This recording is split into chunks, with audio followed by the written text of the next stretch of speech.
సంధ్యా theatre ఘటనలో పూర్తి వివరాలు వెల్లడించారు సిటీ పోలీసులు. ఇక తొక్కిసలాట వీడియోని మినిట్ టు మినిట్ రిలీజ్ చేశారు. పర్మిషన్ లేకుండా అల్లు అర్జున్ థియేటర్ కి రావడం, బౌన్సర్ల తోపులాట వల్లే తొక్కిసలాట జరిగిందన్నారు. బాధ్యుల్లో ఎవరిని వదలమని ఈ అంశం కోర్టు పరిధిలో ఉందన్నారు. ఇటు బౌన్సర్లకు స్ట్రిక్ట్ వార్నింగ్ ఇచ్చారు పోలీసులు. డ్యూటీలో ఉన్న పోలీసులపై చేయి వేస్తే చర్యలు తప్పవని హెచ్చరించారు.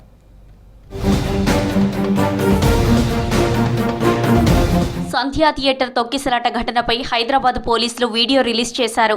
డిసెంబర్ 4న థియేటర్ దగ్గర జరిగిన ఘటనలపై మినిట్ టు మినిట్ విడుదల చేశారు సిపి సివి ఆనంద్. అసలు తొక్కిసలాట ఎప్పుడు స్టార్ట్ అయింది, అల్లు అర్జున్ ఎప్పుడు థియేటర్లోకి ఎంట్రీ అయ్యారు, థియేటర్ దగ్గర క్రౌడ్ పెరగడానికి గల కారణాలేంటి అనే దానిపై పవర్ పాయింట్ ప్రజెంటేషన్ ఇచ్చారు.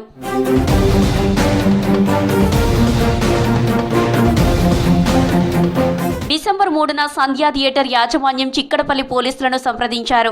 బెనిఫిట్ షోకి అల్లు అర్జున్ వస్తారని, సెక్యూరిటీ కల్పించాలని లేఖ ఇచ్చారు. అదే రోజు అనుమతి కుదరదని పోలీసులు లిఖితపూర్వకంగా సమాధానం ఇచ్చినట్లు సిపి తెలిపారు. డిసెంబర్ 4న రాత్రి 9:30 ఆర్టీసీ క్రాస్ రోడ్డులో రూప్ టాప్ పై ర్యాలీగా అల్లు అర్జున్ థియేటర్లోకి వచ్చారు. భారీ జనసమూహం సంధ్యా థియేటర్ వైపు కదిలింది. 9:40 50 మంది బౌన్సర్లతో అల్లు అర్జున్ థియేటర్ గేట్ లోపలికి ఎంటర్ అయ్యారు. అదే సమయంలో లోయర్ బాల్కనీలోకి వెళ్లే దారిలో భారీగా క్రౌడ్ పెరిగింది. వ్యక్తిగత భద్రతా సిబ్బంది ఫ్యాన్స్ను తోసేసుకుంటూ అల్లు అర్జున్ను థియేటర్ లోపలికి తీసుకెళ్లారు. భారీగా జనంతో నిండిపోయిన లోయర్ బాల్కనీలో తొక్కిసలాట జరిగింది. అక్కడే రేవతి, శ్రీతేజ్ స్పృహ కోల్పోయారు.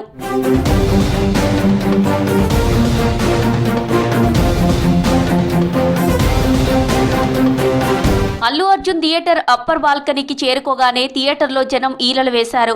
లోయర్ బాల్కనీ నుంచి అప్పర్ బాల్కనీకి ఎక్కే ప్రయత్నం చేశారు. సుమారు 9:50 స్పృహ కోల్పోయిన రేవతి, శ్రీతేజ్ను థియేటర్ బయటకు తెచ్చారు పోలీసులు.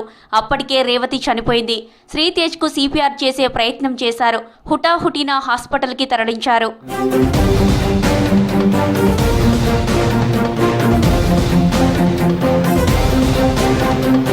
బయట తొక్కిసలాట జరిగి ప్రాణాలు కోల్పోతే లోపల అల్లు అర్జున్ సినిమా చూస్తున్నారని సిపి చెప్పారు. ఘటన గురించి పోలీసులు అల్లు అర్జున్కు తెలియజేసే ప్రయత్నం చేశారు. వ్యక్తిగత సిబ్బంది అడ్డుకున్నారు.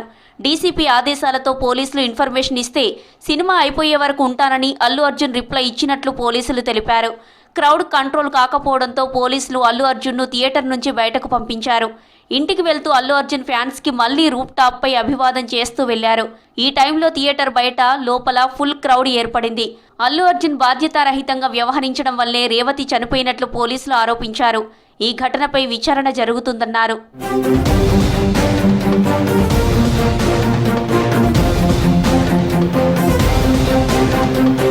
సంధ్యా థియేటర్ ఘటనపై దర్యాప్తు కొనసాగుతుందని, న్యాయపరమైన సలహాలు తీసుకుని ముందుకెళ్తామన్నారు సిపి సివి ఆనంద్. కోర్టు పరిధిలోని అంశమని ఎక్కువగా మాట్లాడలేమని చెప్పారు. బౌన్సర్లు ఇకపై పోలీసులను ముట్టుకున్నా, మిస్బిహేవ్ చేసినా చర్యలు తప్పవని హెచ్చరించారు సిపి సివి ఆనంద్. దీనిపై పూర్తి బాధ్యత సప్లై ఏజెన్సీలదేనని అన్నారు. ఈ కేసు ఇప్పుడు దర్యాప్తు స్టేజ్లో ఉంది కనుక మేము ఎక్కువ దీని గురించి మాట్లాడలేము. కానీ కోర్టు పరిధిలో ఉంది.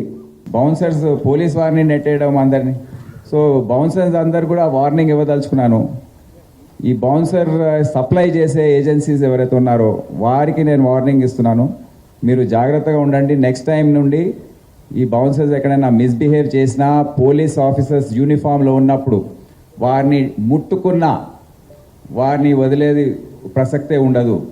పూర్తి బాధ్యత వారిదే ఉంటుంది. బౌన్సర్స్ సప్లై చేసే ఏజెన్సీస్దే ఉంటుంది. తాను థియేటర్కు ఎలాంటి ర్యాలీగా వెళ్లలేదని అల్లు అర్జున్ ప్రెస్ మీట్లో ప్రకటించారు.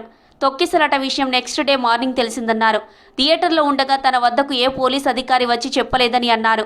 తన ప్రతిష్టను దెబ్బతీస్తున్నారన్నారు అల్లు అర్జున్. అయితే అల్లు అర్జున్ ఆరోపణలకు కౌంటర్గా పోలీసులు అసలు జరిగిన విషయాన్ని వీడియో రూపంలో విడుదల చేశారు.